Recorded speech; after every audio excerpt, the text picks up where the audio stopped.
Hi, everybody. Welcome to the Pillow Talk edition of Pugs and Company, featuring the stylings of one James Parker down there in Nowlands. Hey, look at him. There he is. We do this every night at 10 o'clock, unless there is a major sporting event, which typically means Monday Night Football or Sunday Night Football. We do it every night, Sunday evening through Thursday evening at 10 o'clock, and we just hang out. We're happy to have you hanging out with. Here, let me get in the chat thing. I think we might be utilizing a new form of chat, a migrated chat today. So people who are watching on the different platforms, some are on Facebook, some Twitter, some on YouTube, they can't really interact or hadn't been able to. The only people who were able to see all of the different chatters in the chat rooms together in one place were me, or possibly even you, or possibly even Sunglasses. But I think we've changed something. So people in the chat rooms can all interact with each other now. I think. I don't know. We were working on it earlier today. Don't know if that's been fixed yet. Good evening, Steve. Steve is always the first guy in. James, how are you today? Absolutely fantastic. I had a great day and glad to be here for another night of Pugs and Company. Look at that. I love that. That's some positivity right there. Me, I'm not so positive. Not unless you turn it on. Turn what on? And Ed's in the chat room now going, not unless you turn it on. Turn what on? I got a text. It sounded like he had a good idea. I texted back to him. That sounds great. Let's do it. Nothing followed. Nothing about turning something on. So I don't know. I don't know what that's about, but Jesus, that got serious. no, well, as serious as it can be. I'm having difficulty. Chat overlay. What is chat over? Okay.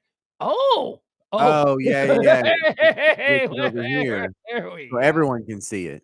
So it'll like be over here in the side, I guess. Somebody Yeah, said. so y'all type something in and see if it should pop up like so they can see it too. But yeah, I could always see all the chats from everywhere, but I guess the other chat people couldn't see it, right? Yeah, I guess this is so that There it is. We come on, Pugs. Thank you, Tom. Thank you, Tom. I don't know what this is All about. right. So that's where it's going to be. Please, no words that Hi, Tina. would get us in trouble. E is not going to be with us for a little bit. He went to Fright Fest with his kid, so he won't be back until I don't know. Apparently, Fright Fest ends.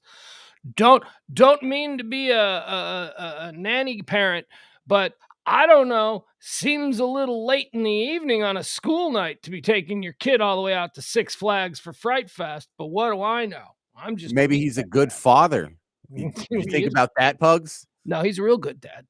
But, I don't know that I'd be able to get past this one on a school night. Yeah, right. Yeah, because my son's mother is a very good mother. And that's probably why he wouldn't be allowed to be out this late on a school night. But hey, All right, so here's my issue. Did we watch the football game? I watched a little bit of the football game, but I've been more concentrating on the baseball game. The Game 5 National League Division Series between the Los Angeles Dodgers, the reigning World Series champion Los Angeles Dodgers, versus the upstart out of nowhere. Nobody saw them coming, but they've been great all year, San Francisco Giants. Now, here's my problem. See, me and my White Sox, we broke up a couple of nights ago. I was heartbroken. It's a rough breakup. So I've spent the last couple of days thinking about how can I get back out there? Gotta get back. Who am I going to start seeing now? And I've put my sights on the San Francisco Giants. And do you want to know why? Because they're good. Well, no. I mean, we are talking about teams that are on the verge of making the league's championship series. So, I mean, everybody would be good. But here's why. Because I ain't going to root for the Boston Red Sox. I ain't going to root for anybody in Boston to win anything ever again. Boston, I remember there was a time maybe 25 years ago when I might have been coaxed into rooting for a Boston team. Well, then came the Patriots. Then came the Red Sox of the early aughts. Then the Celtics were always good again. Screw them. They win way too much there in Boston, so I can't root for them. And then you got them playing Houston. You think I'm going to root for a Houston Astros baseball team after they cheated their way to the 2017 World Series? I don't think so. Haven't they made their division series like 5 years in a row? Yes, they're incredibly good. They And no are one's done that, right? Like the Yankees with Mickey no. Mantle and everything didn't do that. Yeah, I don't think so. Yeah, I don't know that that is, in fact, a record that no one else has done, but they are certainly a very good baseball team, and I hate them. I hate there is not a more unlikable team in all of baseball than the current Houston Astros. Bunch of cheaters, bunch of guys who did nothing but make excuses for the cheat. They got caught red-handed, and they go, Carlos Correa. Hey, why don't you take off your shirt, Carlos? Oh, it's a bad tattoo. Yeah, you mean you got a buzzer? You got a Buzzer, buzzer right. right there. You ain't What taking your shirt off because you're ashamed of your tattoos. You lying sack of well, crap. is Garrett Cole stained with that? Because he's with the Yankees now. But What? he's stained with that, right? That was Absolutely. Even my own Dallas Keuchel on my White Sox is stained with that. I hey, want my, yeah. you wanna try the, Catskills jokes today? Yeah. I'm on time and I've got the script, so Yeah. All right. Well, hold on. Let me finish my explanation of baseball. Okay. Come on, You man. got me. I'm in the middle of something here, and what you're trying to push me out so we can do your stupid bit. We'll do your stupid bit. All right. Come So on, I don't man. want to have anything to do with the Astros. I don't want anything to do with the Dodgers because come on, the Dodgers don't need anything. They got two football teams now, and they're both good. The Dodgers won the right. World Series last year. I don't need to be rooting for no LA fans to win anything. Who am I missing? 1, 2, the Atlanta Braves. Oh, I'm going to root for the Atlanta Braves. Really? The Atlanta Braves were always good. I don't know if they won anything recently, but still, they're always good. I wanna root for a loser. I'm trying to root for the Giants. And I know the Giants have a history of, whatever. They've been good in the past, but I don't know. Nobody thought they were going to be good this year, and they're good. And this game is, I'm going to turn off the game. That's it. That's what I'm going to do. I'm turning off the game. You people in the chat room, let me know what I'm missing. But Ed is like, or Tom. I'm sorry, Tom, another Cub fan. I mean, I love these people. He's an old friend of mine, one of my closest and dearest friends in the world. But he's a Cub fan and can't change everything. It's like he's basically gay. It's like, you know what I mean? It's like we have everything in common except for who we want to sleep Yeah, with. like not gay, but like gay, No, but it'd gay, be like, it'd be like if your best but friend like was gay. gay. Right. No, if your best friend was a homosexual, it'd be like he's still your best friend and you love everything about him, except the thing you don't have in common is you don't like to sleep with the same kinds of people. That's what Mhm. I'm saying. And he's a Cub fan. So he's like baseball gay.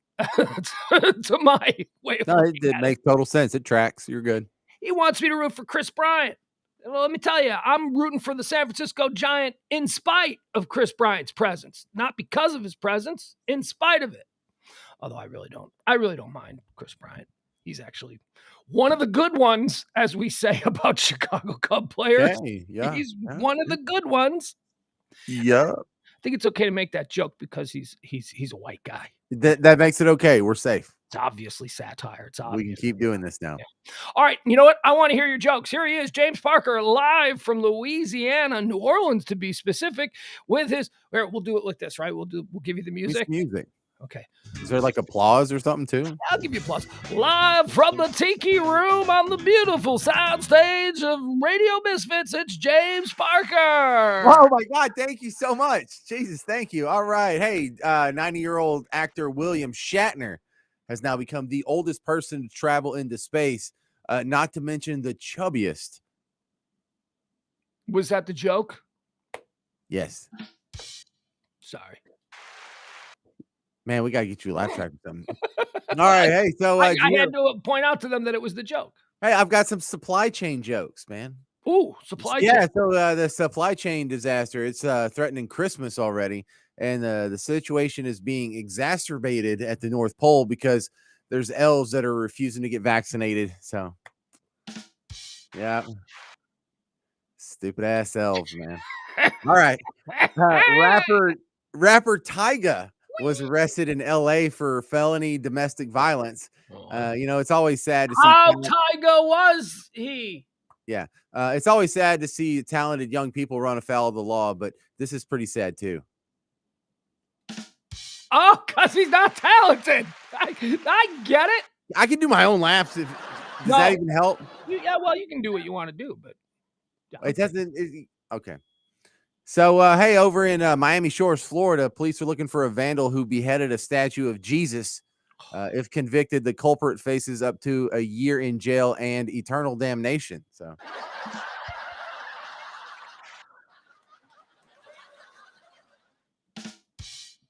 I got another Florida guy, though. This is a 57-year-old man.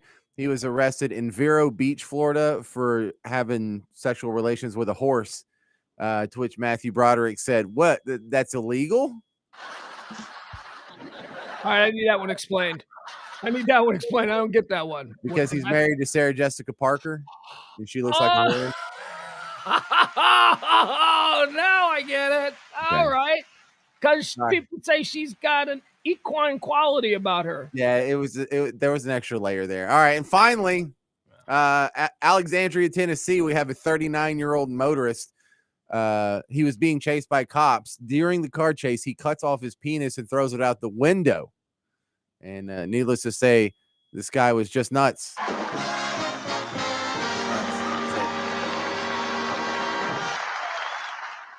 Is that real? Is that Yeah, a real yeah, story? real thing. Yeah. Seems like I would have heard that story. Seems like that story would have been. No, if someone's just having like a psychotic episode and Yeah. they cut themselves, and no one wants to put that at the end of their news. All right. Very That's good. not a kicker we would take on the newscast. Well, that was good. I like that. I like that as a way to open up the show. Okay, so let's talk about some of the things we're going to get into today. We're going to talk about. I have a question. I know. Okay. Here's a question for you, okay? We'll just start off with a question. Well, a lot of stuff we'll get to. Well, the NFL is in trouble again, or actually now, have you seen the latest from the New York Times? The lead counsel for the NFL, he's being called out in some of these emails for something he did. So we'll play a game I like to play. Is that racist? And we'll figure out if what he said is actually racist or if people are just, going nuts. Terry Bradshaw. Oh, did you see this? Terry Bradshaw. We got to fire him. We got to fire him. We need to kick that old man till he's on his knees begging for forgiveness. And then we need to spit on him. And then we need to smear fecal matter all over him. And then tar him. Oh, yeah. Terry Bradshaw did something today on TV that is totally unforgivable. And Does it involve a walk-in bathtub? It does not involve a walk-in bathtub. It's worse. It is the worst. Seriously, man. If you think the John Gruden email was bad, I've actually got video of it, of what Terry Bradshaw did today. Also, I was thinking, what are you going to tell me? Wait a second. What the hell did Terry Bradshaw do? I'm teasing what's coming up on today's show. Don't you recognize that part now? Ready, go. No, we got other things we got to do. Also, I thought about the brown sugar thing. We had the argument yesterday about whether or not the intent was racism. I mean, look, people can decipher lyrics any way they want and take from it whatever they want to get, I guess. But, we argued about whether or not it was intentionally a racist song. At any rate, the Rolling Stones have decided they will no longer be performing the hit Brown Sugar because it's about the slave trade. So we're not doing that. So I thought about a couple other songs, and I thought these are other big songs from the era. Are you doing Britney Spears, I'm a Slave for You? No. Is that, maybe do I need to look at those lyrics or, no, these are all songs of the time period, classic rock genre songs that are also big hits. That's, quite honestly, I don't really hear them anymore. And maybe it's because somebody, noticed, hey, what is Elton John singing there? What did he say? Wasn't there like a weird kind of slave plantation theme to the Karma Chameleon video? To the video, yeah. They were like, yeah. What the hell's going on with that? I don't know. Maybe maybe we could just watch that video and break it down. We'll figure out if it's racist or not. But we'll talk about that. Also, why not? Hey, I'm just segment, yeah. That's a whole half hour for us, man. Probably even more. What else do we want to do? We'll get into a moment of joy here in a second. But I wanted to ask you. Here's a question. Okay, do you want question 1 or question 2? I got coming out. I'm going to pose a question to you guys every day now. You want question 1 or question 2? Well, 1. Okay. Here's the fun part about it. I'm just going to ask the one I wanted to ask anyway, but you think you had a choice. Of course. Yeah. Okay. So here's question 1. Would you rather be able to speak all the languages in the world, or would you rather be able to communicate with animals? Languages. You would rather speak all of the languages known to man rather than being able to speak with animals. What do you think a worm's gonna say to you anyway? What do you think a bird's gonna say to you anyway? Come on, we don't have to get specific about animals. I'd like to talk to bears and horses No, and dogs no, and no. lions, You wanna talk to dogs, and you only wanna talk to dogs, maybe cats. birds, squirrels, They're beavers. stupid. They don't know anything, and they don't have any complex thoughts going through their head. Do you know how small a squirrel brain is? It's like this big. And I'm not exactly like a chicken. A chicken isn't thinking anything. A chicken is thinking peck, peck, peck, peck, peck, peck, peck, peck. Ah! Peck, peck, peck, peck. James, I had never considered that. You are absolutely right. What would the level of conversation be between None. me and a None. squirrel? You only want to talk to a dog. I tell you who you really want to talk to if you could talk to animals. Is an ape, more specifically, not a monkey, an ape. What about a dolphin? Yeah, up there. It's up there. It's in the top 5. It's up there. Yeah. Okay. But like elephant, you want to go with like the biggest brain size and who has the most like complex societal structures. So yeah, dolphin would definitely be up there. But those apes, like a bonobo, is probably the one that you would want to talk to the most. Okay. So those are the ones that can learn a whole lot of sign language. Gorillas, you know, they're up there too. But don't you think that if you could see that this is how I went about it. All right. So being able to speak every language, that would be cool. I mean, I'd certainly have a lot more TV channels that I could watch. And I could probably also get a job. Huh? Infinite TV channels. There's more TV channels than you could watch. I could watch all the international stuff. Also, like if you also happen to strangle your girlfriend in the Grand Tetons National Park, you can go anywhere. Yeah, that's true. You can hide anywhere. Yeah. I was also thinking that I could have a pretty nice career as a UN translator, you know? Like, I'd be, like, the highest paid one. No. You would be the UN translator. Right? No, I don't wanna be the I don't wanna work that hard, but I wanna be You don't need anyone else. I wanna be the highest paid one. Alright, that would be good, and so I could probably have a nice career and all that, but dude, I would be super famous as the guy who could talk to animals. I'd have my own TV show. You think Steve Irwin made some money? I would have a talk show where I would just interview stupid rodents and dogs, and we just all right. First off, I can't argue with any of that. You're totally right. But if you're interviewing like a mouse and the mouse isn't giving you decent, coherent answers, you're just going to be making stuff up anyway. So your show seems legit. And then, dude, I've interviewed porn stars. How different could a mouse brain be? Way worse. Way worse. You think so? Yeah.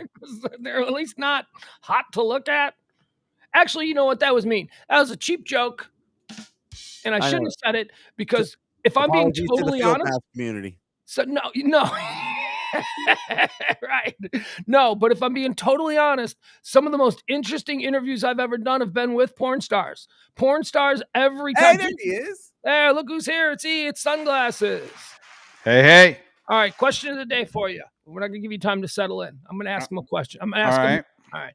Would you rather be able to speak all the languages on the globe or be able to speak to animals? Animals. Why? I'm gonna get a refill. Why? Yeah. Because people don't know what animals are thinking.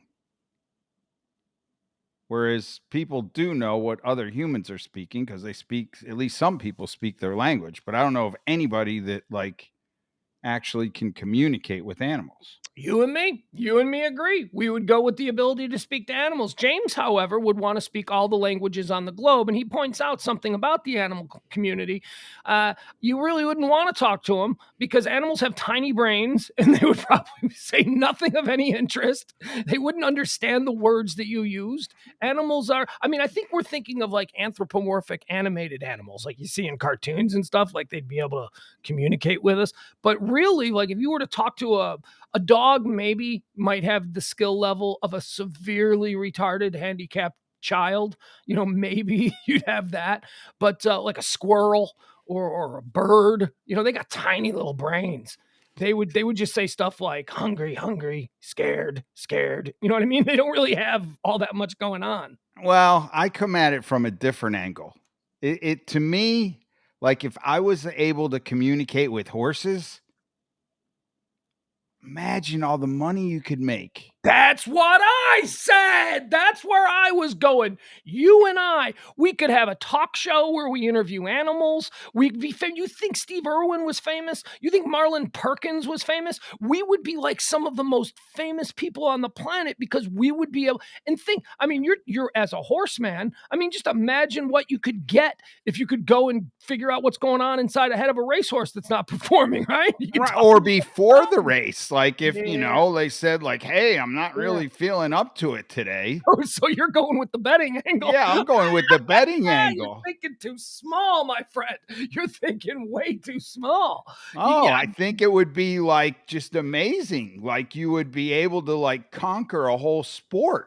James, he gets it. He gets it. He'd rather talk to the animals. He sees the upside in talking to animals way more than being the most overworked guy at the United Nations, because that's all you do. You'd just be the only interpreter. You'd be working all the time. You get blamed for everything. That's not what I said. Well, I speak all the languages in the world, so I'm pretty sure that is what you use. That's a thankless job.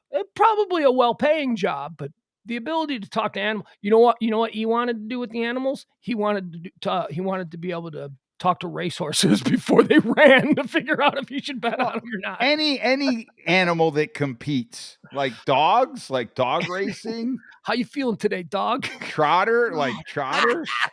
I gotta pull muscle. Something hurts whenever I flex here. All right, don't bet on this one. He's thinking, you got treats? Hey, you smell like treats. I can smell treats on your hand. You got treats. Hey, I want treats. How you feeling today, dog? Yeah, everything okay? I'm good. Just wondering about them treats I can smell on your left hand. Your left hand, you touched the treat in the last like 3 days. You tried to wash it off like twice, but you got treats, don't you? You got treats, dog, you'll get treats, but I need to know, how are you feeling today before I don't know. You want to rub my chin? You want to rub behind my ear? Like, and there's another reason. There's another reason. Yeah. Like, have you ever noticed now, particularly tonight, like I went to Six Flags, right? They got a dog sniffing people before you're going into Six Flags. So obviously they're interested in contraband that's going into Six Flags. It would be nice. Terrorists from bombing the flashback. No, it would be nice to be able to communicate with that dog. Say, hey, dude. Be cool, dog. Be cool. Like let me go through the line. I don't need any like of your flack. Like, your flack. Don't do your job. Yeah, like just don't do your job. Like cut me some I know slack you here. Smell this, but exactly. Have you guys ever been in an airport where they bring the terror dogs around? And then, it seems like I catch that every flight now.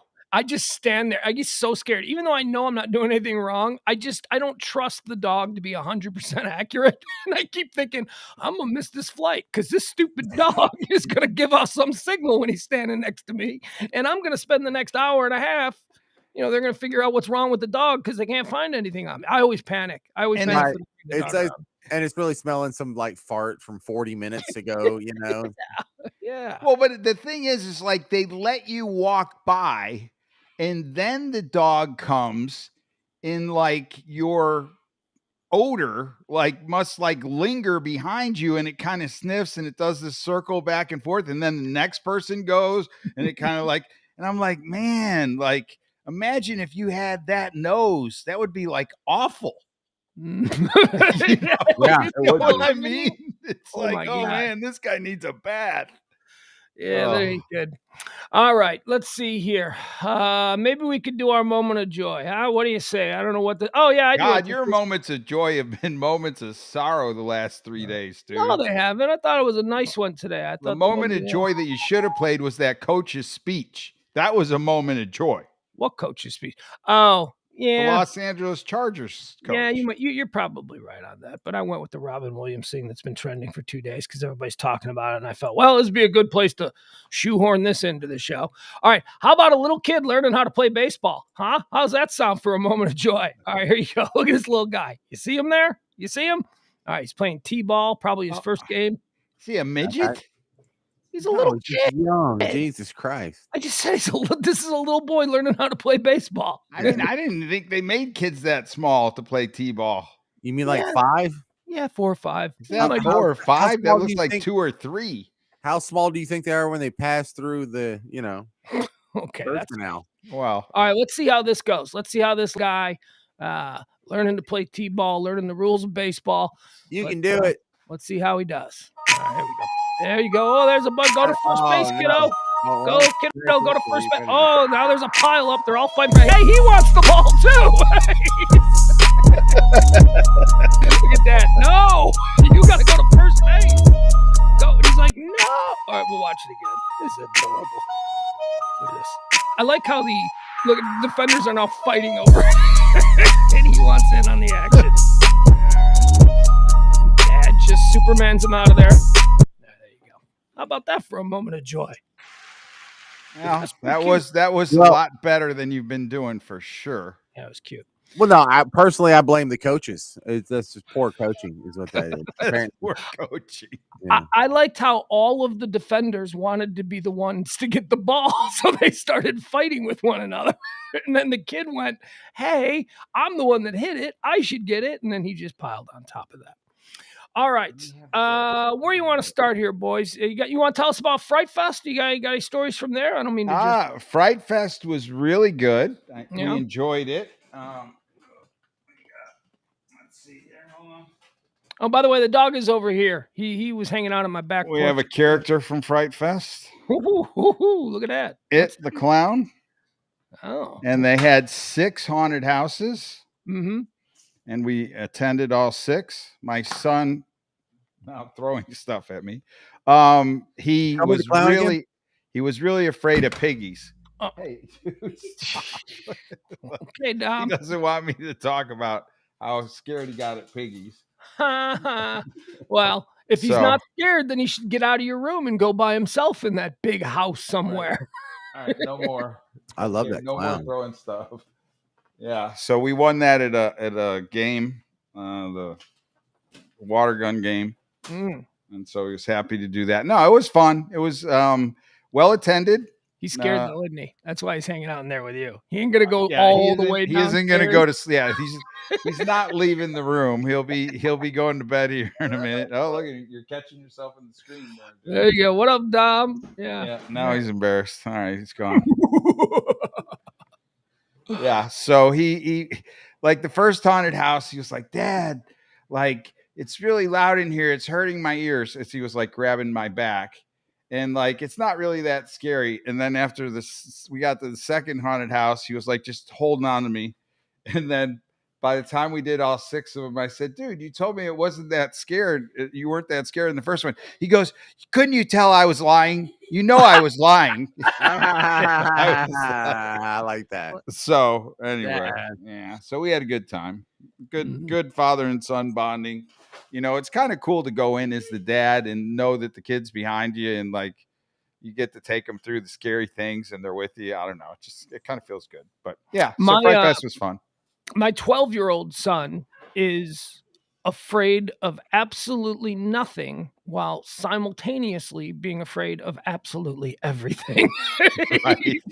He's at the age where he knows that he shouldn't be afraid of this stuff, but there's still just enough of the little kid in him where he's like, "But what if clowns really do live in sewers?" You know, it's like, got that going on. Right. I like when he comes over and he watches the scary movies and he's got his blanket. And he acts like he's not afraid at all, but he's like a 12-year-old wrapped up in a little kitty blanket. Oh yeah, and he won't walk back to the guest house alone. No matter what he's got to do. When we were watching that movie, we watched a scary movie in the big house. Everybody was over. We had a nice little night, and we put on a scary movie, and the kids were all into it. And Mason goes to me, goes, "Gotta go to the bathroom." I go, "All right, we'll pause the movie." He's like, "No, I gotta go to the bathroom." I go, "Okay, go ahead." Go. Oh, and one of the girls was in the other bathroom, so he came back from the bathroom, and I'm like, "Okay, we'll just." He's like, "No, I really gotta go." He would not walk across the pool deck to the guest house after watching that movie. But he wasn't afraid at all. No. But he was trying to play it cool. He's like, "No, Dad. Just come on. I gotta talk to you." And I'm like, "Oh, I get it. You're scared." Shh, shut up. Stop it. All right. Yeah. I wonder when that's going to stop. When did I stop being scared of stuff? Is that like a 14, 13-year-old thing? And then you start getting scared of even more stuff because of high school? You start getting scared of seniors, real boogeymen, not right. You're afraid of the bully on the playground instead of the guy that you think might be in the closet. All right, so that sounds like a good time. Went to Fright Fest at the old Six Flags tonight. A couple things happened tonight. Did you see? What do you want to do? Do we want to find out why we need to tar and feather Terry Bradshaw? Sure. Oh, I definitely do. Do. For Emily's sake, this is not speaking about sports. No. Are you kidding me? This is about giving someone. Although he is a former sports athlete, quarterback, sports commentator. God, he did something tonight on the pregame show that he will never work again. This guy, I mean, I am telling you, I don't know that he can be charged with this. I mean, it certainly is hate speech. I mean, I'm just going to let you guys see it. Twitter is going crazy over this. I mean, I couldn't believe it. The first time I saw it, I was like, how did they allow that to go out over the air? How was that an actual? Aren't they live? Yeah, but they're on a delay. I mean, they gotta some kind of delay, or gotta be. They should have dumped it. I would think. Hold on. Okay, you got your cowboy. Okay, here we go. So Terry Bradshaw was on the pregame show, and he was talking with Erin Andrews, who had just done an interview with, I don't know, some Tampa Bay Buccaneers. And she did the interview with this Tampa Bay Buccaneer from a barn. It was like a Western kind of setting. They were sitting on hay bales, that whole thing. And she was wearing cowboy boots, and, she's Erin Andrews. She's a woman. She was dressed like someone who was going to appear on TV, who wanted to look. We know Erin Andrews. Yeah, right? I mean, she was just like Erin Andrews.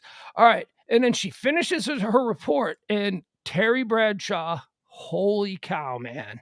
Seriously, though, dude, this is what he says to her. Watch this. You got your cowboy boots on and your shirt. You're looking good. That was nice. I enjoyed that interview. Devin White, you got your cowboy boots on. There you have it.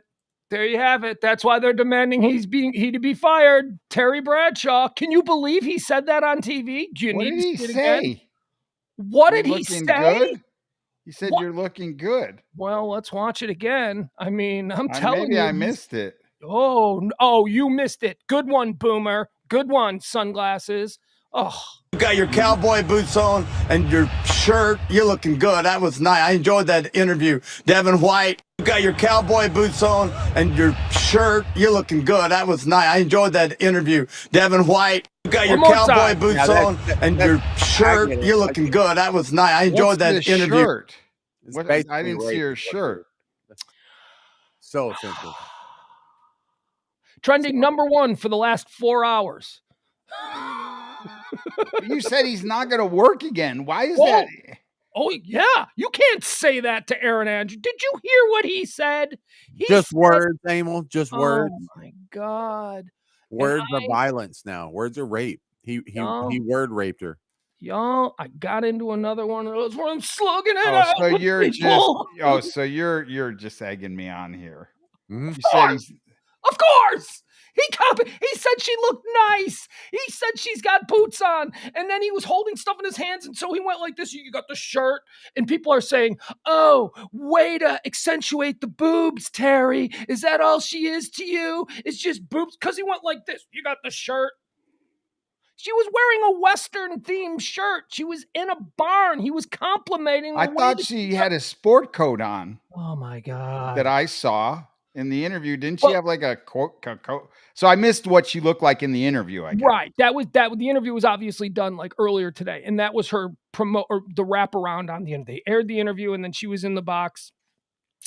And Terry Bradshaw had the nerve to tell her that she looked. Here we go. One more time. You got your All right, see? All right, look at her right there. She's smiling. Can you tell she's about to just be, what did you say it? Word raped? Is that right? Yeah, word rape. Yeah, she's about, this woman here is about to be word raped by this old gross man. Well, let's just listen one more time. Cowboy boots on and your shirt. Right there. He's got the cards in his hands and he did a shirt thing. And they're saying that he was saying that she making a comment about her boobs. Come on. You got your cowboy boots on and your shirt. Did you see that? You're looking good. That was nice. Got your cowboy boots on and your shirt. You're looking good. That was nice. I enjoyed that. Western shirt. Like, did it have like accents on the shoulders or Yes. She was wearing like a cowboy shirt, and he was pointing out that she was wearing an outfit that she normally wouldn't wear, and she was wearing the outfit because she was doing a whole Western theme. They were in a barn. She was wearing people are, why are you sexually objectifying this woman? You're maybe they didn't see the interview where she had the shirt on, obviously. Well, then why would no, they did. I guess I don't know, man. Well, I mean, if I saw it I just saw it, like without knowing that she had a Western shirt on, I thought maybe she was topless underneath the jacket. I can't live in this world anymore, man. Is she topless underneath that jacket? Does she have a shirt on underneath the sport coat? Yeah. It's just flesh colored or tan colored? I don't know. What do you mean you don't know? She's dressed like a normal person. All he said was that she looked nice. And then people are saying, oh, I don't need a creepy old man telling Aaron Andrews she looks hot. He didn't say that. What, James? Can you tell me about these people that are acting up? What's their deal? What's their motivation? Why do I just want to go live on an island somewhere? Because you think Twitter, which is the bathroom wall of the internet, is somehow representative of real life. And what you have is that tiny percentage of people who are actually incensed about this, who have the motive to actually post about it. Those of us who aren't incensed about it don't post about it because we're not incensed. So you get the impression that the opinion of like 0.2% of the population is a significant fraction of the people who saw that clip. And you think there are a decent amount of people who saw that clip who are offended? I don't think so. I think it's not even 1% of the people. They're just very vocal. Well, I could get offended, not to cut you off. No, go ahead. I could get offended, I guess, if I didn't know that she did an interview prior and had a cowboy shirt on. It does look like he is talking about her boobs when he goes across like you that. You think so? Did I mean, you could interpret that. I gave you that. Would you have come to that on your own? When I first saw it, without realizing that she had worn a cowboy shirt earlier in the interview, I thought she was topless, possibly because the color of the shirt in between the jacket. Why are you thinking about her being topless? You gross old man. No, when I saw him do that, I thought he was making reference to her not having a shirt on. Like, that's what I thought when he did the whole kind of swipe around. Because obviously that's the area where her breasts are. But knowing that she did an interview in a different shirt, I could see exactly why he did that, to accentuate probably those cowboy shirts that have the, whatever, they come down with the snap button pockets. That's what I'm envisioning, or that piping where it goes around the top, over top like that. And then the second half, I don't know. I don't know the shirt that she had on, but that's what I'm envisioning in my head as a typical Western shirt that you would see. So, one of the ladies that I don't even know if it's a lady. Hey, I don't know who this person is. But I asked them. She said, "Didn't you see how gross that was?" And I was like, "Nope." And so I said, "Give me an example of what you saw." I hadn't seen. Again, this is me going context, and then getting hammered because I want to know more about something. So here's what she says. Examples of sexual gestures that may cross the line into harassment and in a hostile work environment: hip thrusts and other sexually suggestive actions, hand gestures that simulate sex acts, obscene gestures with the lips or tongue, simulating groping or touching. And I said, I didn't see any of that. But that is what this person saw. This person saw that. I don't. How do we exist in these world with these people who do not? I mean, they say a picture, says 1,000 words, or no, a picture says whatever the fuck people want it to say now. It doesn't say anything. We can all look at the same damn thing and have three of us, we could have what, three completely different interpretations of what we all just saw. I don't like this world anymore. I mean, again, not knowing the whole story, I see him doing the roundabout in the chest area. Does he deserve to be fired? No. Oh, because that's what they're calling for. And Well, you know but what? if you haven't seen the whole entire interview prior to that, I guess you could gather from that he was making reference to the way she looked currently on camera, which was not out of the ordinary. I think wearing a Western shirt, sitting on a bale of hay, doing some kind of interpretation of, whatever they were trying to do, a barn interviewer. She wasn't in a costume. She just looked appropriate for the setting. You wouldn't go, oh, look, you would. I mean, I don't know. Somebody set her up to look that way. I mean, it was a costume. Herself. She went, oh, this would be an opportunity for me to wear my boots. She doesn't typically my wear Western wear. Boots. Yeah. I mean, I don't know. Well, I mean, you don't. How often do they go do an interview in the barn? Well, I don't know. They do interviews all over the place. If the athlete you're interviewing has a barn and he wants you to do the interview there when you come to his estate, then that's where you do it. I mean, you can do it from their boat. You could do it from their pool deck. You could do it from their game. You know what I mean? Yeah. All right. Are y'all ready for the high priest from the Church of the Painful Truth? Oh, yes, please. Hallelujah. Right. First off, why do any of us remember who Erin Andrew is above and beyond any of these other sideline reporters? Pugs. Because I watch football, and she's the highest profile football sideline reporter. Why is she the highest profile football sideline reporter? Pugs. I know why. Because there's only one of them who can do Thursday Night Football in the national shows. And she's the one who got the job? No, because she had somebody stalk her and take videos of her when she was in a hotel room. But she was already that when that happened. Yes, but I know her. I know her more because of that. What are you getting at, James? The thing is if Erin Andrews put on 100 pounds, she would not be in the catbird seat on the social hierarchy of NFL sideline broadcasters. Disagree. Yeah, I think now she's a name big a enough sideline reporter that's been over 200 pounds. No, not over 200 pounds. But what you're basically saying is that it's because she's beautiful. She is a beautiful woman, and so that's why they. No. I'm not being that reductive. I'm not saying. So you're just saying it's about body mass index. That's all it is. No, exactly. No. I'm not saying that. Remember, we are complex human beings capable of nuanced debates, right? Not on Twitter. And that is not on Twitter.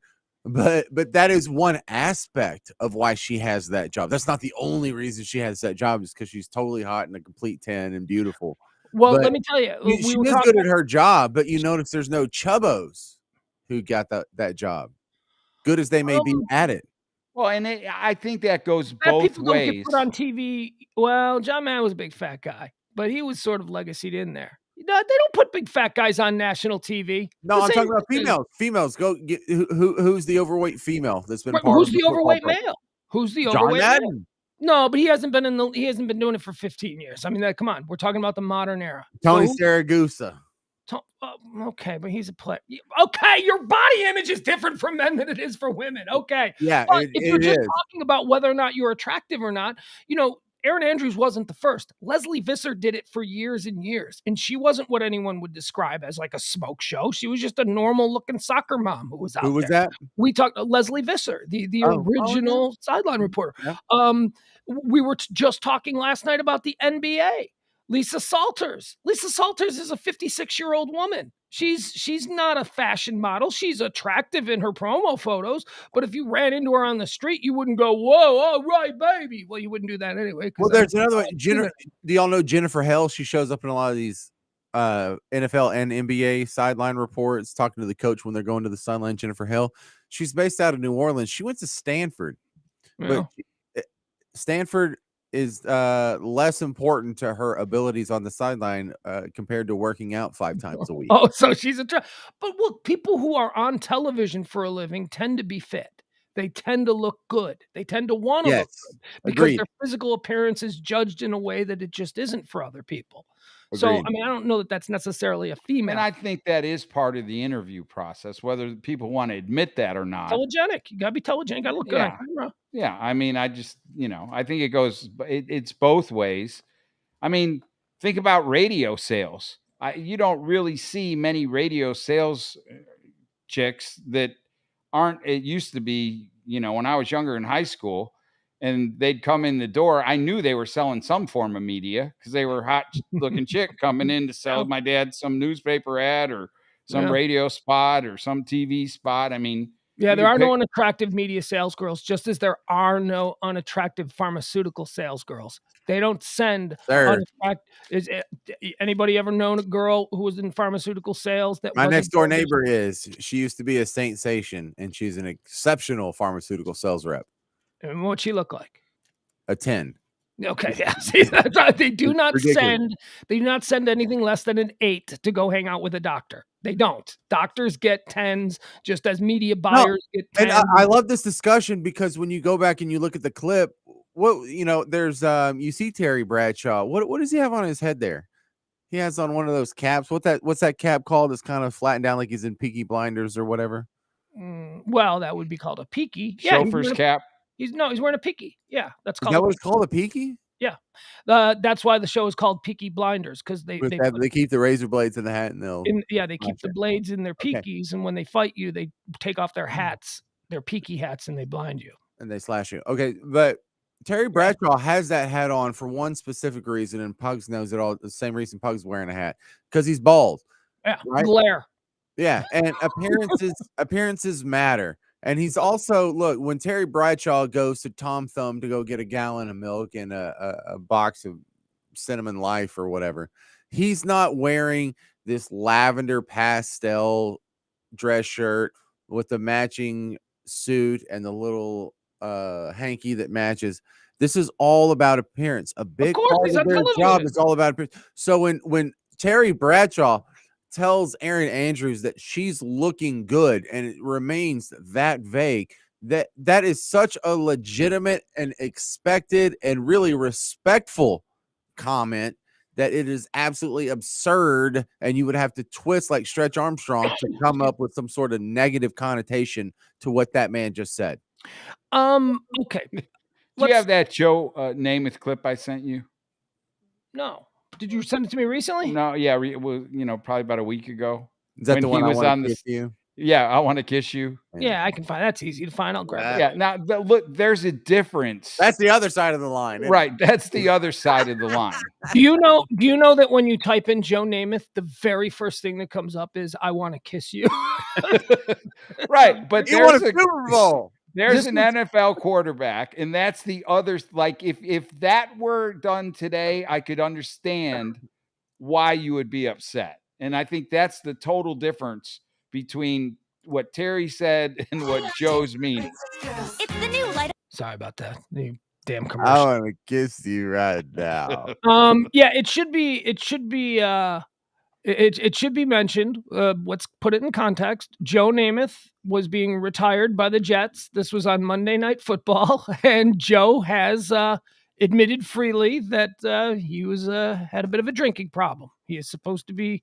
As a matter of fact, I'm looking at the next video is Joe Namath on overcoming alcoholism. So this is a completely smashed Joe Namath on his night.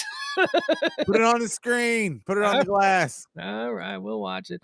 Imagine everybody. So yeah, well, maybe somebody hasn't seen it. And if you haven't seen it, but this is the other side. Like right, this is Don hadn't seen it.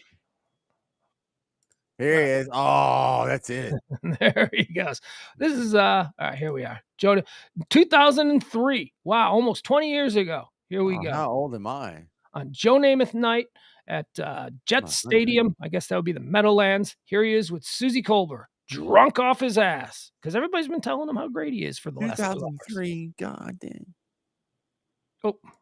I believe everything drinking for several hours.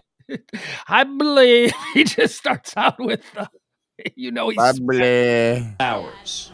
I believe everything that anyone else has watched Chad play impresses me the same thing impresses them.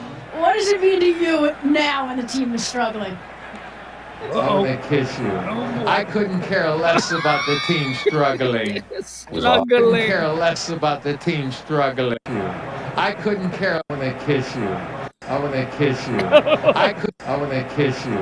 I couldn't care. But at least he didn't lean in. You know, I mean, that was kind of. Well, but I mean, Look at her that leaning is back. That's a different type of word rape. You know what I mean? Like he obviously is looking at her in a way that he is seeing something different than Terry saw. Okay, but wait, hold on, James. Here's the most important thing. Look how terrified she is. Right. Look at look how offended she is. Look how concerned about what's going to happen next at the hands of this drunk potential rapist. Look at her. You can tell, obvious. You know what I mean? She didn't care. We shouldn't care. No, she's kind of leaning away, but she's a little bit like, oh my God, where's this going to go? We're on national TV. I'm live right now. I mean, I should kiss you. I mean, look, inappropriate.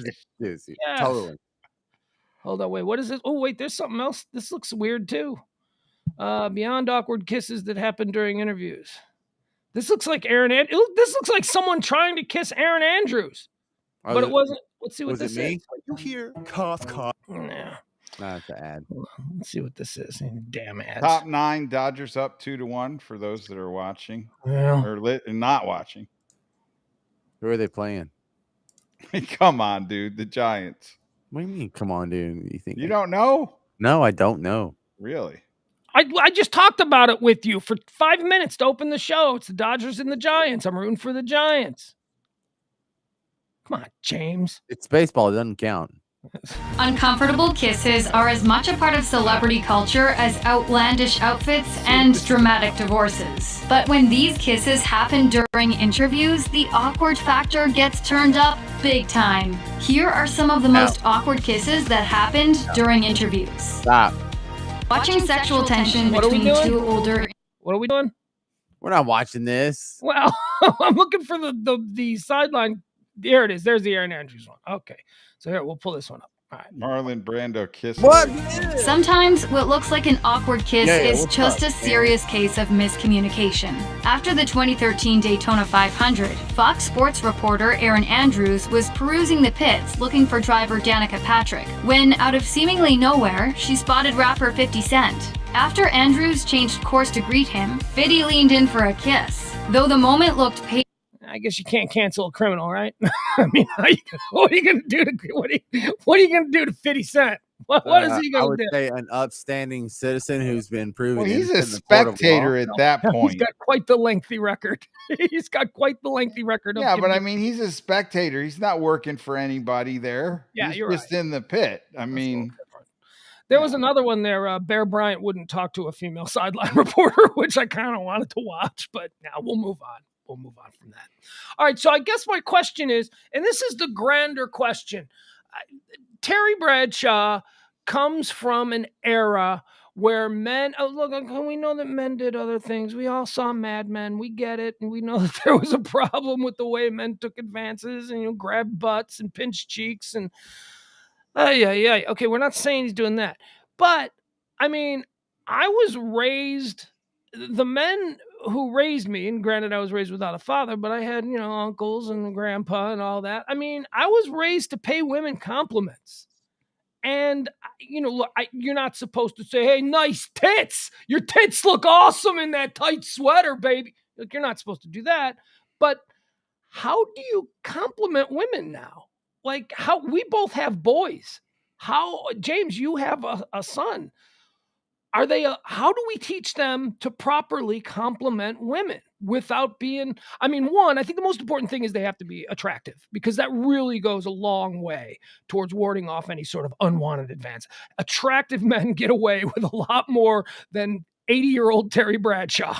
You know what I mean? If that was Mark Sanchez who told her she looked nice, who was also on the broadcast today, nobody would have said anything about it because people want to see Mark Sanchez and Erin Andrews do it, but nobody wants to see Terry Bradshaw. Well, I know where your concern comes from immediately because the old cover for saying, wow, you have a nice body or you have a nice rack or you have a nice butt is you would compliment the article of clothing. So you say, oh, I like that shirt.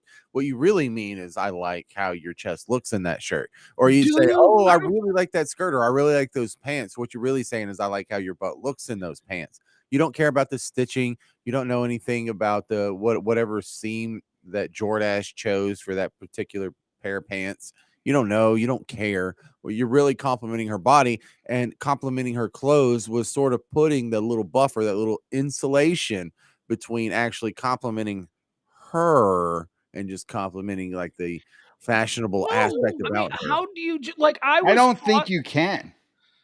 I in today's world, I just don't think you can it's something that you can do. No, and you're right, Emil. And I think Terry Bradshaw kind of realized that mid-sentence when he was saying, wow, you really looked good and all that. And he left it so vague, non-offensive, that, okay, it could be possibly interpreted as offensive, but you can't say, you certainly cannot say definitively that was an offensive statement. I think go ahead. I'm sorry. No, you just have to take a bad faith, bad intention interpretation of his remarks in order to manufacture an offense. Let's role play. We're in an office, okay? And a girl who you work with, who there was no sexual tension between you two, it's just a female who works there. She's obviously doing something different with her hair. Can you say, "Oh my God, your hair looks so nice"? Can you say that? Or if you're ugly, is that a problem? If you're attractive, then it's wanted. But if you're Terry Bradshaw, is that now a problem? I think you put yourself in a place where when you say that to her, you then better be ready to repeat that to every other woman that is in that office. No, maybe not on that day. Maybe not on that day. But you cannot go back and be complimentary to her again without being complimentary to every other person that's there. So I think if you do that, wearing a new dress, you can't say, "Oh my God, you look great. That dress looks beautiful." You can't. I think if you do that, you put yourself in harm's way. Yeah, this is what women are doing this to themselves, because I'm sorry, but women want that. Women want to be told that they look nice when they put effort into looking nice. And yeah, but we're talking about work now, and we're talking about a different work environment. Yeah, I guess I just used that out of convenience, but it could be anywhere. It could be a friend. I mean, no, I don't know. I guess work is the only dynamic that I'm really concerned. Yeah, work. Well, but work is where you're going to get in trouble for it. I mean, you're not going to get in trouble for it outside of your job.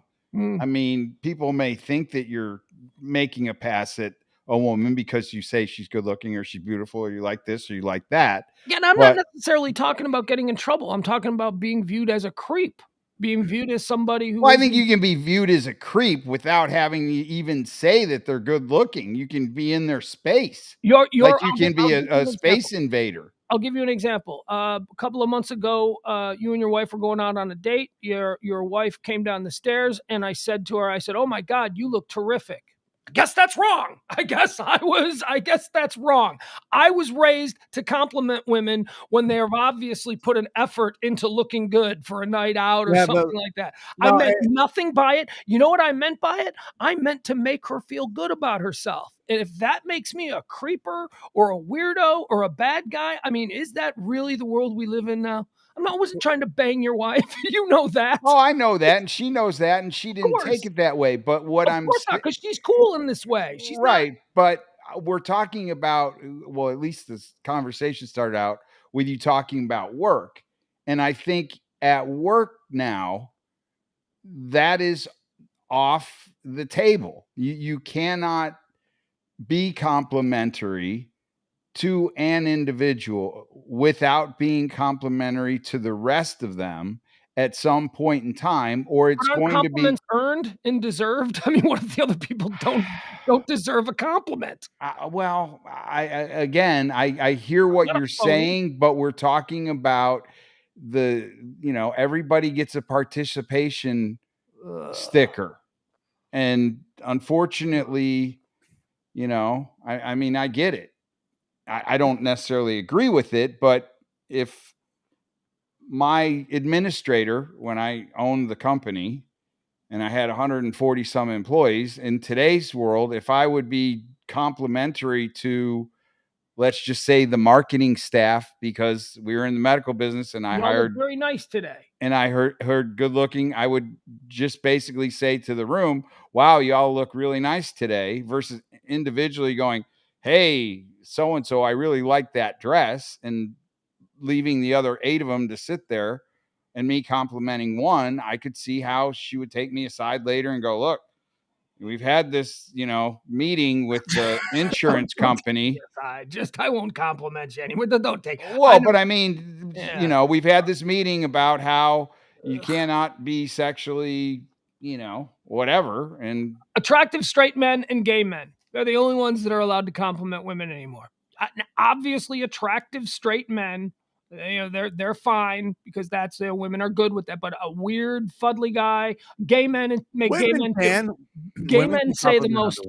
Gay men say the most predatorial things to their straight women friends that no straight man could get away with saying. So the rules are just very complicated, and I believe that they're probably changing by the minute. Every day there's another thing in trouble.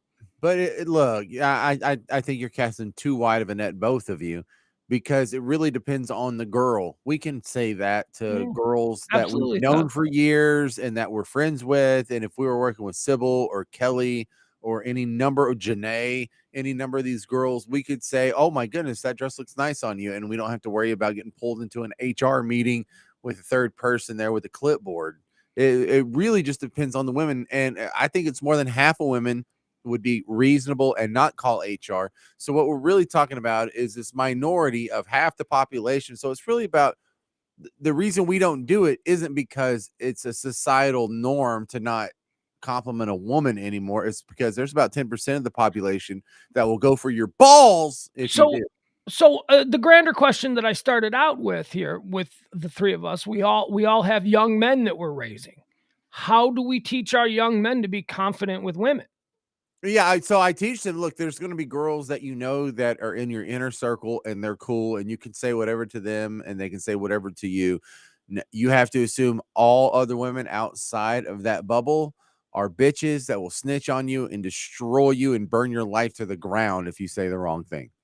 That's all. I would say at work, you just can't be complimentary. No, not at work. No, why would you mess with it? We're talking about young men, 15, 16, 17. How do we instill them with the confidence to go up and talk to a girl they like? Because that's one of the most important things I think about raising a boy is we've all known, I got a feeling that the three of us have always been fairly confident with approaching girls. James, I know that you are. And despite whatever fuddliness I had going on, I could always go up to a strange girl and talk her up, and I've seen the way you roll, so I'm guessing. But how do you instill that because I have friends who did not have that level of confidence. I have friends that were, stricken with an inability to talk to girls. They got scared around girls. How do we teach our sons to be confident without being predatory or without, you know what I mean? Because I don't want my son to be afraid to talk to a girl that he likes. I think Steven's right. It starts with the grocery carts. You got to teach them to put them back in the corral. And then from there, they are imbued. All right. Obviously, I don't have a Dr. Drew here. Neither one of you guys are going to be able to help me out with this very legitimate parenting question, even though you're both parents of boys specifically. I don't know that being complimentary to a woman requires you to have confidence.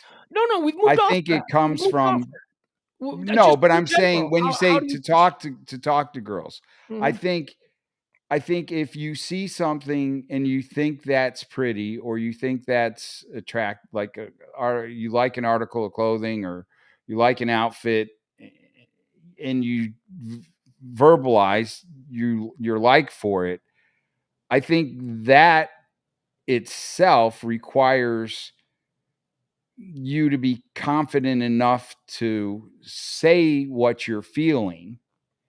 I don't know that you need more than that. I think if you're comfortable saying, "Oh, I like your outfit," or "I think you're beautiful," or "I like your eyes," or "I like your hair color," whatever it is, I think if you're comfortable enough saying that, I think then the reaction from that female will then get you either more confident or leave it at that level, and then you move on to the next. I think it's kind of a volley back and forth. Yeah. Like my confidence, if I'm thinking about, how I started a relationship with this person or that person. Because your dad owned the roller rink. That's where your confidence came from. Well, but there was some. If I was in the DJ you were the booth, DJ. right? If I was in the DJ booth, tokens. And a girl came over and said, "Hey, will you play this song?" And I played that song, and then she came back and said, "Oh, thank you." And then I said, "Oh, you're welcome." It was kind of the volleying of, one to the other to the other, and your confidence kind of rises. And you had a Trans Am, right? You had like a dude. I am by no stretch of the imagination saying I didn't have the opportunity because of the tools, right. And my confidence was low, honestly. Really? Yeah. I mean, if I didn't have that, I don't think I would ever been able to crack the code. I think of 16, 15-year-old Emil as Kelly Leak from the Bad News Bears, except with a Trans Am and a dad who owns the bowling alley and the roller rink. That was right next to the high school. Oh yeah. So, everything that went down that was fun, you had to be the well, it was a bowling alley first, and then it turned into a roller rink. Oh, right. Okay. Yeah. All right. Just get it. But, yeah. No, but okay. So an example, my son is 12 years old. He's got his first girlfriend. He's got a girl and they're going out, it's in whatever way we did that at 12 years old. You know what I mean? It's not like crazy. For instance, they didn't even talk to each other all summer, but then they came back the next school year and they were going out still, even though they hadn't talked to each other. Yeah. And we teased them about, dude, you think she's just waiting around for you all summer? You're going to go back and you're going to get dumped. But one of the things that I tell it, like we were talking about it, where he was, it was a nice moment. He had real questions about, so what are we supposed to talk about? Because he's like worried about, and I one of the tips that I gave him was, I go, well, what is it? Tell me 5 things that you like about her. And he rattled off 5 things. And one of them was, he said he likes the way she dresses. And so I said, okay, well, just remember to compliment the way she dresses. Compliment her shoes. Do you like her shoes? Yeah. Do you like, what did you, I like her glasses. Compliment her glasses. Just remember to always pay her a little attention in that regard. And now I'm thinking, is that wrong? You scumbag. You're programming a patriarchal. No, I don't think that's wrong. If that's how he feels, he should. I'm trying to teach him to let from the heart. Yeah, let her know what he likes about it. And they are already going out, so he's not like cold calling her. He's not like, hey, baby, I like you. You know what I mean? They've already established that there's a relationship there.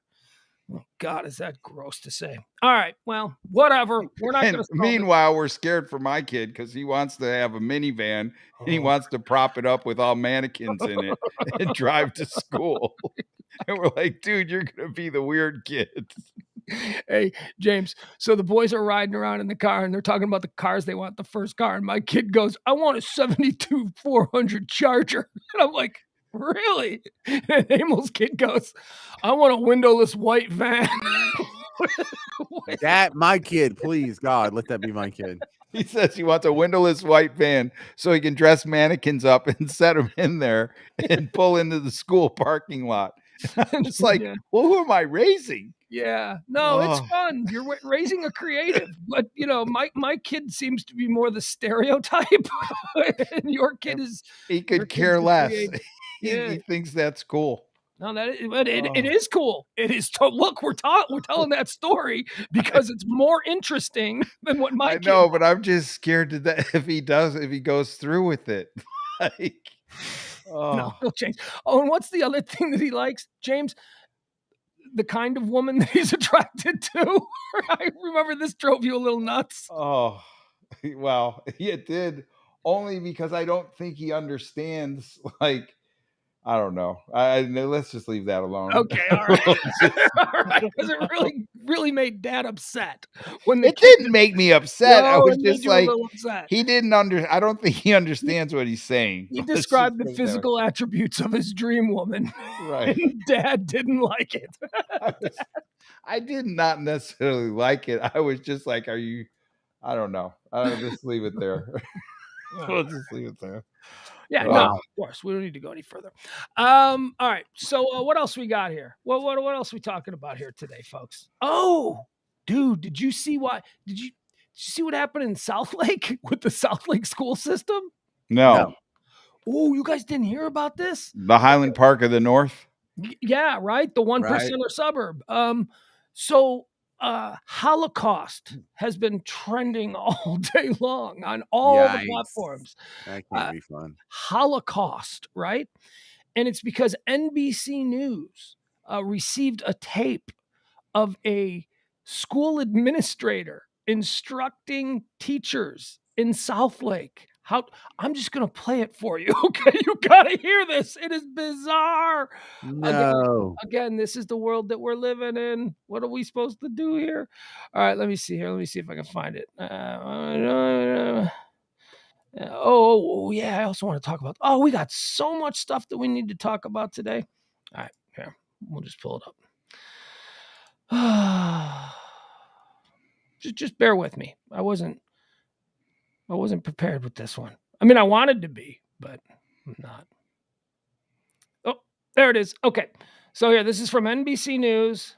This is why Holocaust has been trending all day. Yeah. All right. All right, guys, you see it? Is it shared?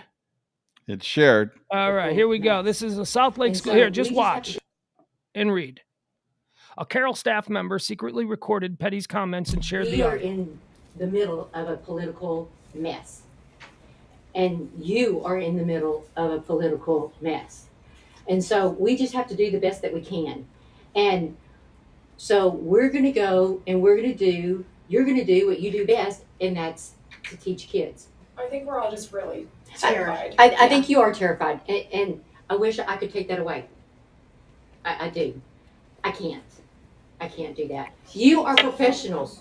We hired you as professionals. We trust you with our children. So if you think the book is okay, then let's go with it. And whatever happens, we will fight it together. We will. There's a lot of districts that are in the exact same spot we're in, and no one knows how to navigate these waters. All right, so I need to explain to you what they're talking about. There is a new policy that if there is a book in the curriculum or in the library or that the teacher assigns to read that has one point of view, then there must also be another book that offers the opposite point of view. Okay, so you understand? That's what they're talking about. Okay. Okay. I mean, no one. Teachers complained that they still didn't understand the new book guidelines, so Petty offered an example. As you go through, just try to remember the concepts of 3979 and make sure that if you have a book on the Holocaust, that you have one that has opposing, that has How do you oppose the Holocaust? Believe me, that's come up. So number the stars, which is All right, you need to hear that again? Just try to remember the concepts of 3979 and make sure that if you have a book on the Holocaust, that you have one that has opposing, that has other. The Holocaust. I like the teacher's reaction. How do you oppose the Holocaust? What? Wow. All right. So I think that, but again, I don't think she has bad intentions. I think she just chose a bad example. Oh, yes, but I mean, look. I think that might be a good rule of thumb to teach children all different viewpoints of things. However, there are some things that do not have an opposing viewpoint. The Holocaust does not have an opposing. The guy who had the opposing viewpoint to the Holocaust blew his head off in a bunker when the Americans arrived in Berlin. That was the guy with the opposing viewpoint. I mean, can't we at least all agree that the Holocaust is something that was terrible and that there doesn't need to be in the education of our children a point of view poisoning their mind that says, well, hold on, the Jews were pretty shady. I mean, James, I'd love to hear your take on this. Well, you're not pointing out like a flaw in the philosophy or even in the legislation so much as you're pointing out in the flaw of moral relativity, and that's what this is all based on. Not everything has like a balancing point of view on the other side. Like you can either believe in gravity, but there is no opposing point of view. Like, well, if I drop this orange, it's going to go up. That's what I think. No, there are some things that are just laws, and it's okay to just teach one side of stuff that we know is 100% true. And if everything is fungible, if all morals and all laws and all, even cultural aspects are fungible, then it's nothing. What you're asking for is a blank slate for someone else to write something else on. And I think that's what they're really after.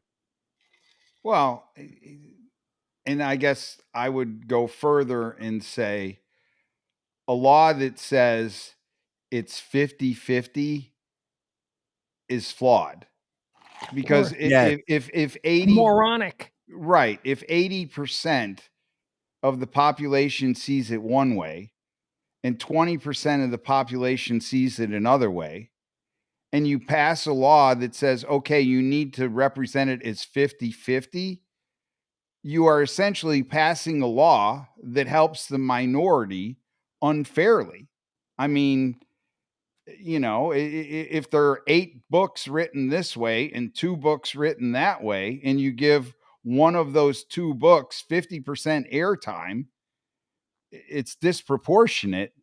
And I just think you're going to come up with a poor soup. Right, but the reason why it's such a pain and shouldn't be pursued is because we do not have infinite resources and infinite time to teach our kids infinite things. We can teach them that Neil Armstrong landed on the moon in 1969. No, there's got to be a point of view that says he didn't. I know, but for every second we spend on the point of view that says he didn't, we are wasting time and resources that could otherwise be used for something productive. So the demanding that there's 2 sides to everything has an inherent flaw too. Now there are some things that we're not 100% on, and they deserve to have both sides of the argument presented. Dinosaurs, most things don't. Whether or not the Earth is flat or not. I mean, no, that's that. We don't have to entertain the people that think Jesus was a dinosaur. Dinosaurs are big ones. People don't want their kids learning about dinosaurs. I don't think that is a big one. I think that's like less than 10% of the population. And all right, let me give you an example, James. So where are we going with the South Lake thing now? Okay. Let me give you another example, because you're right. The Holocaust, that's a pretty rough one. And I don't think anybody should have an opposing view, and certainly no book that has an opposing view to the popular conception of what happened with the Holocaust should be anywhere near a school. But let's take a book that is in a lot of schools, Alex Haley's Roots. Do we now need to offer a book that's pro-slavery? Is that what they would have to do? I mean, let's throw out the Holocaust example. Let's specifically use the book Roots, the Alex Haley book Roots. Do we also need now in school libraries to have a book that's pro-slavery right next to Roots? I mean, come on, this is madness. And I think this speaks to what you were just saying about there is no moral relativism. Everything does not have a valid counterpoint.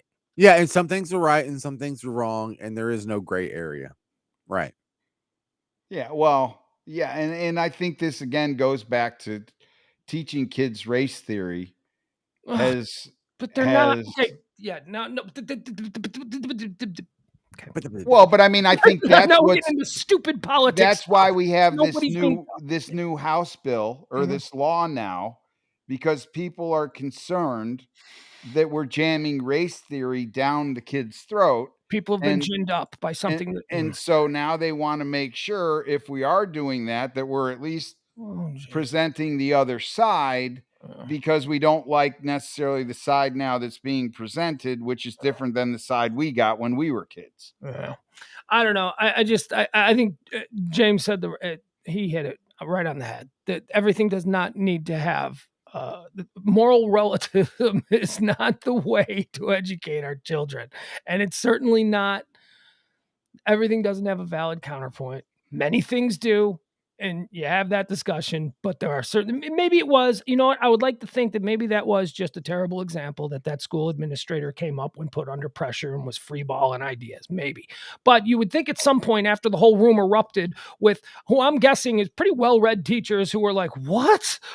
I mean, why didn't she correct herself? She didn't correct herself. She just kept talking about it, regardless of what the teachers were saying. Well, again, I think she chose a bad example, and I don't believe that she was trying to.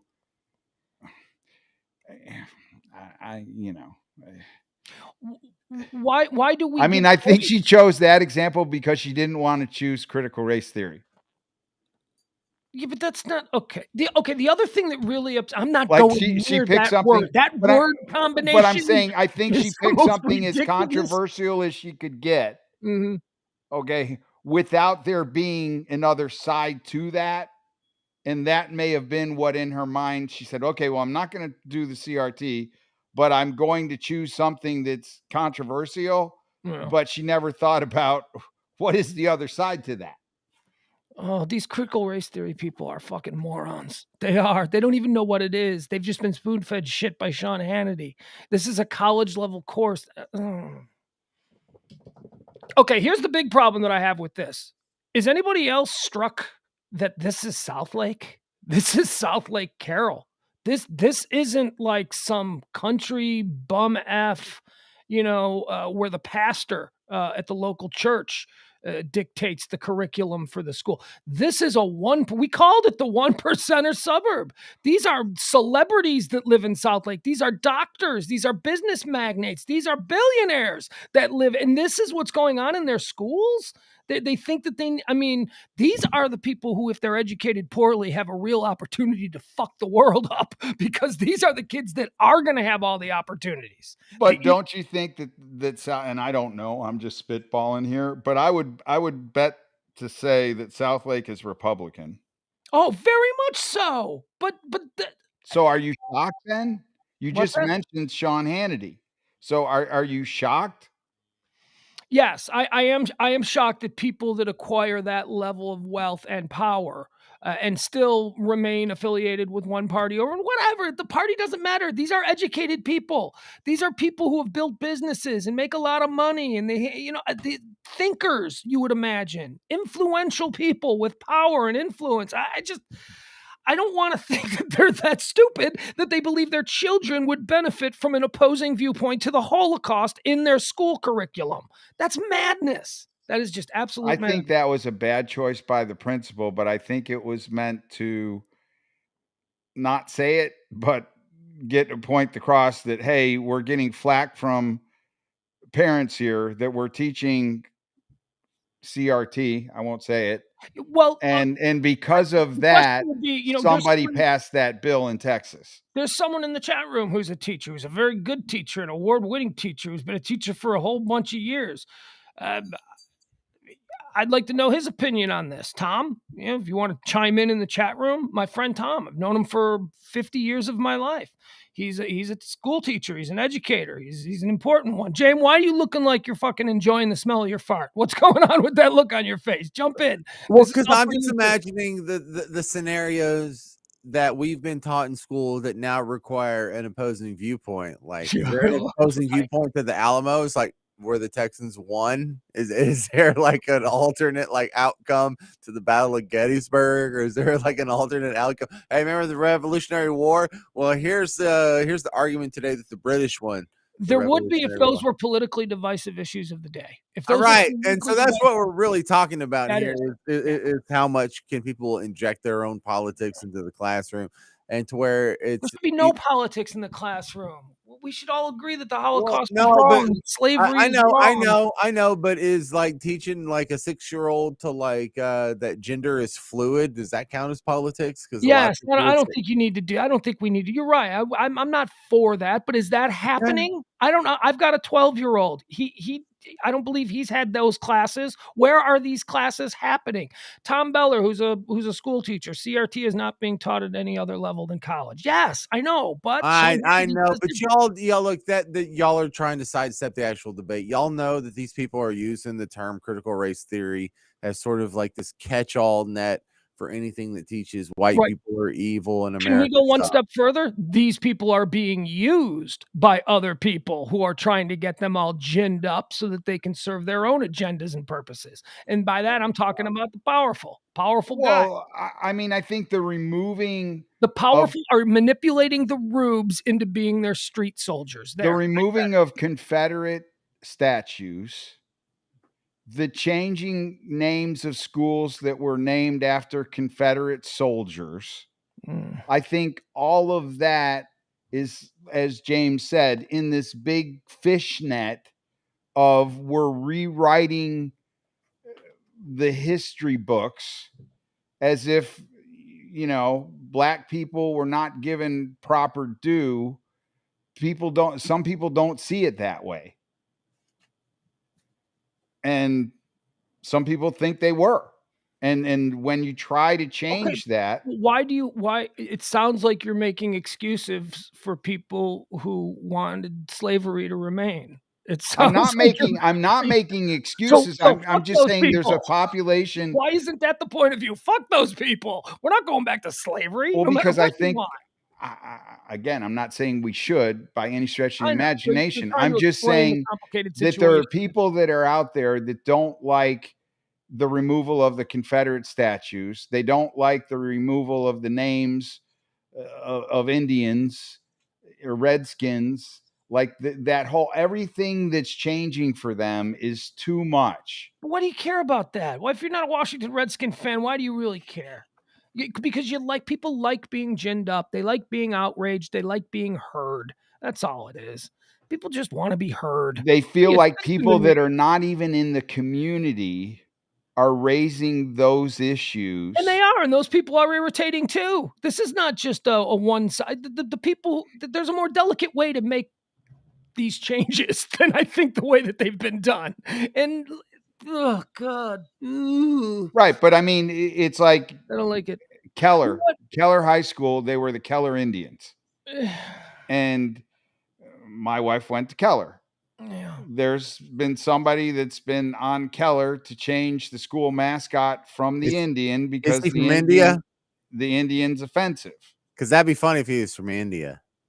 No, they have the legit beef. The rest of us are just running our mouths. And so people that graduated Keller that are comfortable with the Indian don't want that to change. But people that are changing names of Indians and Confederate statues and schools like that, even if they're not in the Keller district, are getting flack for doing essentially what seems to be the norm these days. The question I have, do Native Americans really object to the term Indian? Nope. How can you say that? That was a bit of a trap I laid for you. How can you say no? You know every Native American. I mean, well, I do. I met them all. You go drinking with them, do you? Yes, I've gone through Indian reservations. I've gone through all the back roads. I did the smoke signals. I put my ear to the ground and was like listening for buffalo and stuff. I did all that. Well, maybe they don't have a problem with Indian, but they have a problem with Redskin. No, that's not what I learned on my trips. Well, but I mean, I don't know. Yeah, well, you do know. I don't know either. The Redskins come from Boston. They were the Boston Redskins first, and the reason they're called the Redskins is because their coach was a Redskin, and so they named it after their coach. And he didn't seem too offended by it. So I don't know why 80, 90 years later we got to all pretend like we got a rash on our vagina because someone named the team the Redskins, and it was an entirely noble and complimentary remembrance of a group of people, not a caricature or an insult.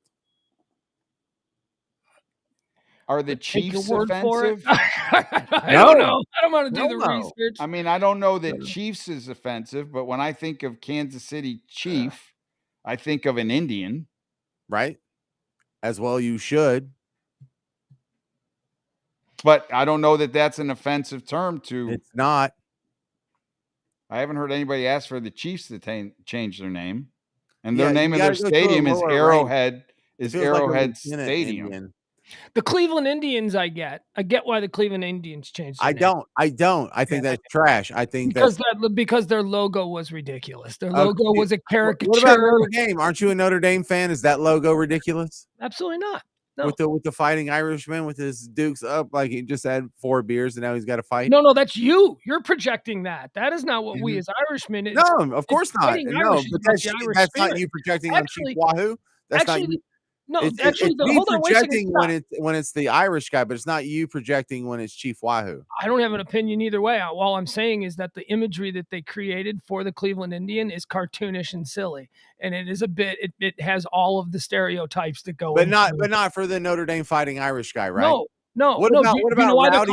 Wait, do you know why they're called the Fighting Irish? Because Irish get drunk and fight? No, because at that time, John L. Sullivan was the champion boxer of the world, and he was a very proud example of an Irishman in America. That is so reductive and it's not. That's exactly where the nickname came from. The Irish were proud that they had a heavyweight champion. Group and history of a beautiful people into a bunch of boxing drunks, and this is what you've done. And I'm so offended. My grandmother is Irish. You're introducing the slur. Offended. You are introducing the slur. That is not where genocide comes from. Emil, isn't this where genocide comes from? I mean, this is basically Hitler.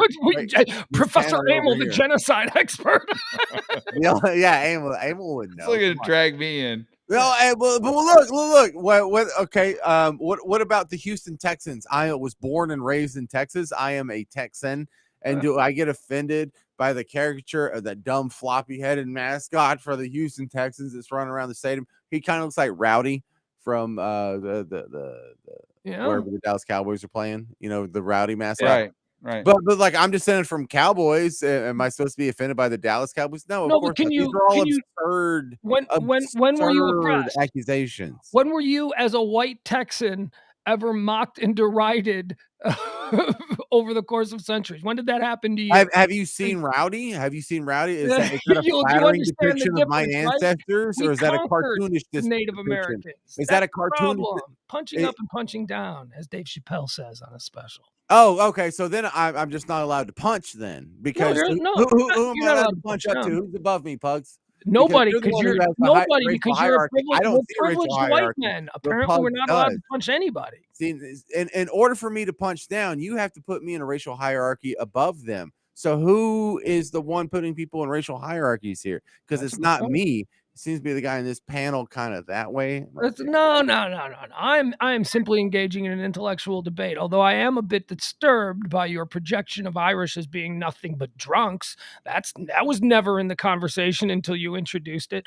I simply said, why do the Irish call themselves the Fighting Irish? And it's because they were very proud of their history of having boxing champions in the turn of the century. Yeah, so go have that conversation with the University of Notre Dame and their horrible bigotry. But nobody's ever complained about it. There's no problem with that. I'm complaining about it. How can you just dismiss me and my feet? Well, why are you not validating me as a person? Do you even know my pronouns? Do you even know? I mean, you could get upset about people saying Irish are drunks. Yeah. I could get upset when you say the word mafia, people immediately think Italian. They think of Emil, right? Yeah. Well, but I mean, there's Irish mafia, there's Jewish mafia.